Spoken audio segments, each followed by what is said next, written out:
Hello students, welcome to SPLS competitive YouTube চ্যানেলে তোমাদের সকলকে অনেক অনেক স্বাগত। আমাদের কারেন্ট অ্যাফেয়ার্স এর ক্লাস ছিল এবং যারা কারেন্ট অ্যাফেয়ার্স এর ক্লাসে ছিলে বা ইতিপূর্বে ভিডিও দেখেছো তারা অলরেডি জানো আমাদের 25টা কারেন্ট অ্যাফেয়ার্স এর প্রশ্ন আলোচনা হয়ে গিয়েছিল। যারা এখনো পর্যন্ত সেই ভিডিওটি দেখোনি, এই ভিডিওর কমেন্ট বক্সের প্রথমে ভিডিওটির লিংক দেওয়া হলো, অবশ্যই গিয়ে সেই ভিডিওটা দেখে নিও। এই প্রত্যেকটা কারেন্ট অ্যাফেয়ার্স কিন্তু তোমাদের পরবর্তী যে পরীক্ষা অর্থাৎ গ্রাম পঞ্চায়েত পরীক্ষা হোক বা আইসিডিএস এর পরীক্ষা হোক বা অন্যান্য যে কোনো কম্পিটিটিভ পরীক্ষায় কিন্তু অনেক বেশি সাহায্য করবে। চলো আমরা নেক্সট কিছু কারেন্ট অ্যাফেয়ার্স আজকের মতো দেখে নিই। Next question: in which of the following states will the world's largest green ammonia project be established? নিচের কোন রাজ্যে বিশ্বের বৃহত্তম গ্রিন অ্যামোনিয়া প্রকল্প স্থাপিত হবে? এর উত্তর কি হবে? এর উত্তর হবে এ, Andhra Pradesh.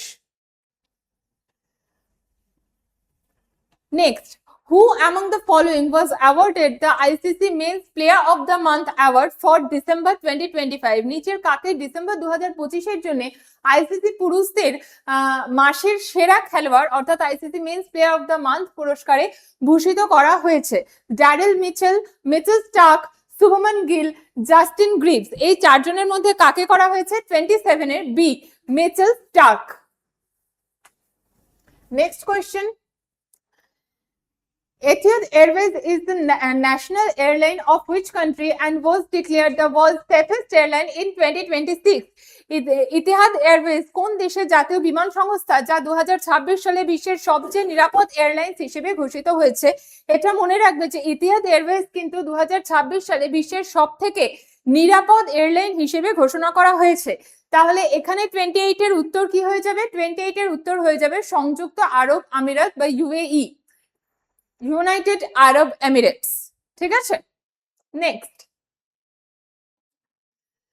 which of the following Indians has been appointed as the chairperson of the United Nations Advisory Board on Disarmament Matters? অর্থাৎ নিচের কোন ভারতীয়কে জাতিসংঘের নিরস্ত্রীকরণ বিষয়ক উপদেষ্টা বোর্ডের চেয়ারম্যান হিসেবে নিযুক্ত করা হয়েছে?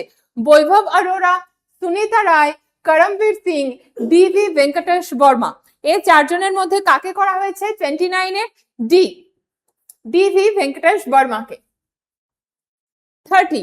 At which of the following locations was the 16th meeting of the International Renewable Energy Agency IRENA held? অর্থাৎ আন্তর্জাতিক নবায়নযোগ্য শক্তি সংস্থা IRENA এর 16তম বৈঠকটি নিচের কোন স্থানে অনুষ্ঠিত হয়েছে? চারটি অপশন আছে: আবুধাবি, পাটনা, সিউল, নাগোয়া। এই চারটের মধ্যে কোথায় অনুষ্ঠিত হয়েছে? নাম্বার 30, আবুধাবিতে। এই সমস্ত কারেন্ট অ্যাফেয়ার্স গুলো তোমাদের কিন্তু প্রত্যেকটা পরীক্ষাতে কোনো না কোনো পরীক্ষাতে তোমরা দেখবে যে এই ধরনের বিভিন্ন কারেন্ট অ্যাফেয়ার্স কিন্তু আসে, তাই এই সমস্ত কারেন্ট অ্যাফেয়ার্স গুলো কিন্তু কখনো তোমরা মিস করবে না। Next question: Sujoy Pal was recently been appointed as the Chief Justice of which High Court? Sujoy Pal সম্প্রতি কোন হাইকোর্টের চিফ জাস্টিস হিসেবে নিযুক্ত হয়েছেন? Meghalaya high court, Kolkata high court, Tripura high court এবং পাটনা হাইকোর্ট। এই চারটের মধ্যে কোনটা? 31 এ ক্যালকাটা হাইকোর্ট অর্থাৎ কলকাতা হাইকোর্টের চিফ জাস্টিস হিসেবে নিযুক্ত হয়েছেন সুজয় পাল। Which of the following banks won the Best FinTech and DPI Adoption Award at the Indian Banks Association IBA Banking Technology Awards? অর্থাৎ Indian bank association banking technology awards এ নিচের কোন ব্যাংকটি best fintech and DPI adoption পুরস্কার জিতেছে? ICICI bank, Tripura Gramin bank, Karnataka bank এবং Axis bank. এই চারটের মধ্যে কোন ব্যাংক জিতেছে? 32 এর সি, কর্ণাটকা ব্যাংক।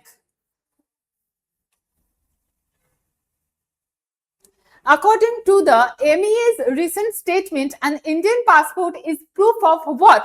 ভারতীয় পাসপোর্ট সম্পর্কে MEA এর সাম্প্রতিক বক্তব্য অনুযায়ী পাসপোর্ট কিসের প্রমাণ? নাগরিকত্বের প্রমাণ নয়। এটা প্রথমেই বলে দিই যে আমাদের কেন্দ্রীয় সরকার ঘোষণা করেছেন বা কেন্দ্রের মত অনুযায়ী আমাদের পাসপোর্ট কিন্তু নাগরিকত্বের প্রমাণ নয়, বসবাসেরও প্রমাণ নয়। এটি একটি ভ্রমণ নথি, নাগরিকত্বের নথি নয়। এবং জন্মের প্রমাণ কোনটা? অবশ্যই এটি একটি ভ্রমণ নথি এবং কিন্তু নাগরিকত্বের নথি নয়। এটা কিন্তু মাথায় রাখবে, এটা খুব ইম্পর্টেন্ট একটা কারেন্ট অ্যাফেয়ার্স যে আমাদের পাসপোর্ট কিন্তু এখন থেকে শুধুমাত্র একটা ভ্রমণ নথি অর্থাৎ ভ্রমণ সংক্রান্ত একটি ডকুমেন্ট, কোনো নাগরিকত্বের ডকুমেন্ট নয়।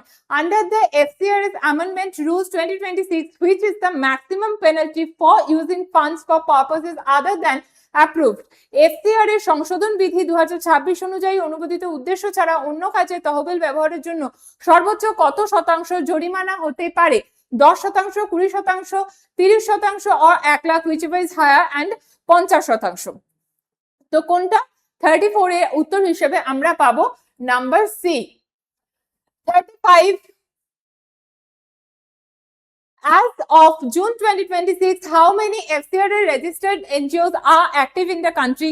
জুন 2026 অনুযায়ী দেশে কতগুলি FCRA নিবন্ধিত এনজিও সক্রিয় রয়েছে? 20,000, 10,500, 14,456 এবং 18,000। এই প্রশ্নটি তোমরা যদি জেনে থাকো তাহলে অবশ্যই এই ভিডিওর কমেন্ট বক্সে উত্তরে জানাবে। যদি না জেনে থাকো, গুগল করে হোক বা অন্য যে কোনো রকম সোর্স থেকে হোক, তোমরা কিন্তু এই প্রশ্নের উত্তরটি অবশ্যই জানার চেষ্টা করবে এবং জেনে নিয়ে অবশ্যই এই ভিডিওর কমেন্ট বক্সে এসে জানিয়ে যাবে যে এফসিআর এর নিবন্ধিত এনজিও কতগুলি সক্রিয় রয়েছে জুন 2026 অনুযায়ী এই আমাদের সম্পূর্ণ দেশে। এইরকম বিভিন্ন কারেন্ট অ্যাফেয়ার্স কিন্তু তোমাদের কাছে আসতে থাকবে এবং এই কারেন্ট অ্যাফেয়ার্স নিয়ে আমাদের আলোচনা কিন্তু চলতে থাকবে। তাই অবশ্যই একটাও প্রশ্ন মিস করবে না, প্রত্যেকটা প্রশ্নের উত্তর দেখার, জানার, বোঝার চেষ্টা করবে এবং এর মধ্যে যদি তোমাদের কিছু বলার থাকে তাহলে অবশ্যই নিচের কমেন্ট বক্সে তোমরা এসে বলে যেতে পারো। এরকম বিভিন্ন কারেন্ট অ্যাফেয়ার্স এর জন্য এসপিএলএস কম্পিটিটিভ ইউটিউব চ্যানেলটাকে সাবস্ক্রাইব করে দেবে এবং ভিডিওটি ভালো লাগলে অবশ্যই লাইক, শেয়ার, কমেন্ট করে দিতে ভুলবে না।